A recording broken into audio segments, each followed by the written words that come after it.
నమస్తే ప్రజలరా, ఇవాళ డేటు మే 30, 2026. సో ఇప్పటిదాకా లాస్ట్ 24 అవర్స్ లో ఏం జరిగిందో తెలుసా? తెలీదు. అయితే ఈ వీడియోని మీరు ఖచ్చితంగా చూడాల్సిందే. ఫస్ట్ వచ్చేసి మేటా సంస్థ ఇండియాలో ఇన్స్టాగ్రామ్, ఫేస్బుక్, వాట్సాప్ వాడాలి అంటే కొత్తగా పెయిడ్ సబ్స్క్రిప్షన్ ని ప్రకటించింది. ఇక్కడ కనిపిస్తున్న ఈ విధంగా Instagram plus, Facebook plus, WhatsApp plus లో ఉన్న ఈ కొత్త ఫ్యూచర్స్ ను ప్రేక్షకులు గానీ క్రియేటర్స్ గానీ వాడుకోవాలి అనుకుంటే ఇన్స్టాగ్రామ్, ఫేస్బుక్ కి మంత్లీ 350 రూపీస్, వాట్సాప్ కి మంత్లీ 255 రూపీస్ పే చేయాల్సి ఉంటుంది అనమాట. ప్రస్తుతానికి సింగపూర్, బలోవియా, సౌదీ, యుఎస్ఏ లో టెస్ట్ చేస్తున్నారు. త్వరలో ఇండియాలో కూడా తీసుకురావచ్చు. ఇప్పటికైతే ఇంకా రాలేదు. ఈ ఫ్యూచర్స్ వాడుకోవాలనుకుంటేనే పెయిడ్ సబ్స్క్రిప్షన్ తీసుకోవాల్సి ఉంటుంది అనమాట. సో దీని మీద మీ అభిప్రాయం ఏంటో కామెంట్ చేయండి.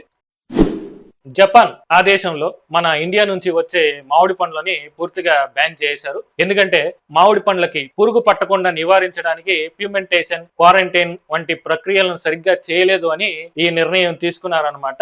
అయితే ఈ తప్పు రైతులది కాదు, ఎవరైతే ఎక్స్పోర్ట్ చేస్తుంటారో వాళ్ళదే అనమాట. మాక్సిమం 99% మన ఇండియాలో మామిడి పండ్లు పండించే రైతులు మందులు ఎక్కువగా వాడరు. ఎక్స్పోర్ట్ చేసే వాళ్ళే సరైన నిబంధనలు పాటించకపోవడంతోనే ఇప్పుడు రైతులకి నష్టం వస్తుంది అనమాట. సో ఇప్పుడు ప్రభుత్వం దీని మీద ఎలాంటి చర్యలు తీసుకుంటుంది అనేది చూడాలి. గతంలో ఇలానే 20 years బ్యాక్ జపాన్ ఇదే కారణాలతో బ్యాన్ చేసింది. ఇప్పుడు అదే కారణాలతో మళ్ళీ బ్యాన్ చేసింది అనమాట. అప్పుడు 5 years తర్వాత మళ్ళీ ఓపెన్ చేశారు. ఇప్పుడు మళ్ళీ ఎప్పుడు ఓపెన్ చేస్తారు అనేది చూడాలి. బైజూస్ ఒకప్పుడు ఎంత ఫేమస్ అయిందో మీకు అందరికీ తెలిసిందే. తర్వాత ఆర్థిక ఇబ్బందులతో దాన్ని పూర్తిగా క్లోజ్ చేశారనమాట. అయితే ఇప్పుడు ఈ బైజూస్ ఫౌండర్ అయిన రవీందర్ ను సింగపూర్ లో పోలీసులు అరెస్ట్ చేశారనమాట. ఎందుకంటే ఖతర్ ఇన్వెస్ట్మెంట్స్ అథారిటీ అనే సంస్థ ఇతని మీద కేసు వేసింది. అందుకు గాను కోర్టు రవీందర్ ఆస్తుల వివరాలు, అలాగే ఓనర్స్ సంబంధించిన షేర్స్ పత్రాలను కోర్టులో సబ్మిట్ చేయాలి అని తీర్పు చెప్పింది. కానీ రవీందర్ అవేమీ చేయకుండా కోర్టు ఆదేశాలను ధిక్కరించడంతో సింగపూర్ కోర్టు అతనికి 6 నెలలు జైలు శిక్షతో పాటు 57 లక్షల ఫైన్ కూడా విధించిందనమాట. తమిళ యాక్టర్ సూర్య చేసిన సినిమా కరుపు, తెలుగులో వీరభద్రుడు, ఈ సినిమాని బ్యాన్ చేయాలని మెడ్రాస్ హైకోర్టులో ఒక లాయర్ కేసు వేసాడు అనమాట. ఎందుకంటే ఈ సినిమాలో లాయర్ ని, జడ్జిల్ని అవినీతి పరులుగా చూపించి న్యాయ వ్యవస్థని అవమానపరిచారు. అందుకని ఈ సినిమాని పూర్తిగా నిషేధించాలి అని చెప్పి పిటిషన్ లో కోరారనమాట. విచారించిన కోర్టు ఇక్కడ జడ్జిలు, లాయర్లు, పతివత్రులు ఎవరు లేరు. ఇప్పటికీ కొన్ని చోట్ల అవినీతి చేసే లాయర్లు, జడ్జిలు ఉన్నారు. ఆ విషయాన్ని సినిమాలో చూపించడం తప్పేం కాదు. సినిమాలో చూపించినంత మాత్రాన లాయర్లు, జడ్జిలు అందరూ అవినీతి పరులు అయిపోరు. సో ఇక్కడ ఫ్రీడమ్ ఆఫ్ ఎక్స్ప్రెషన్ ని రక్షించాల్సి ఉంటుంది. సో మీరు మూసుకుంటే మంచిది అని చెప్పి కేసుని కొట్టేశారనమాట. RBI, reserve bank of India త్వరలో పేపర్ కరెన్సీ బదులు ప్లాస్టిక్, పాలిస్టర్ వంటి కరెన్సీని తీసుకురాబోతున్నారు అనమాట.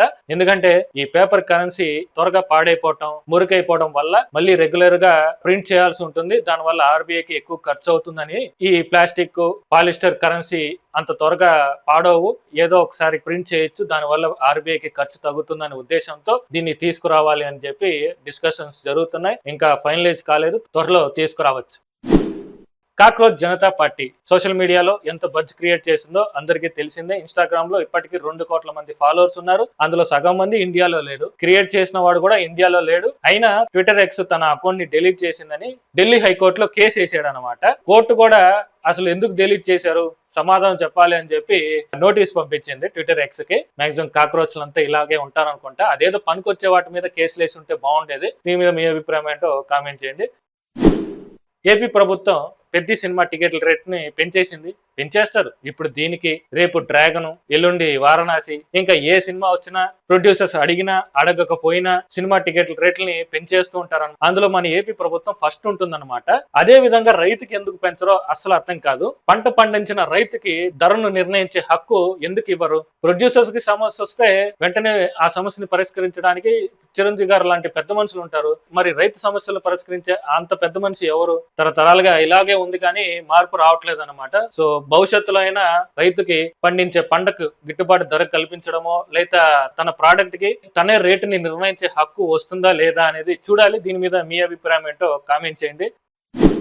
India national security chief Ajit Doval Russia పర్యటనలో ఉన్నారు. అక్కడ మాస్కోలో జరుగుతున్న సెక్యూరిటీ ఫోరం ఈవెంట్ లో ఇండియాకి సంబంధించిన భద్రతా అవసరాలపై చర్చలు జరిగాయి. అదే విధంగా Russia Afghanistan military cooperation deal మీద సైన్ చేశారు. యాక్చువల్ గా రష్యా ఎప్పటి నుంచో ఆఫ్ఘనిస్తాన్ దూరం పెట్టిందనమాట, ఉగ్రవాద దేశం అని చెప్పి. ఇప్పుడు అజిత్ దోవల్ సహకారంతో డీల్ మీద సైన్ జరిగింది. సో ఇప్పుడు పాకిస్తాన్ అష్ట దిగ్బంధనం అయిపోయినంటే, పైనేమో ఆఫ్ఘనిస్తాన్, పక్కన ఇండియా, అటుపక్క బలూచిస్తాన్, ఇటుపక్క సింధు, ఇలా 4 వైపులా అష్ట దిగ్బంధనం అయిపోయిందనమాట. సో ఫ్యూచర్ లో మాక్సిమం పాకిస్తాన్ ముక్కలైపోవచ్చు.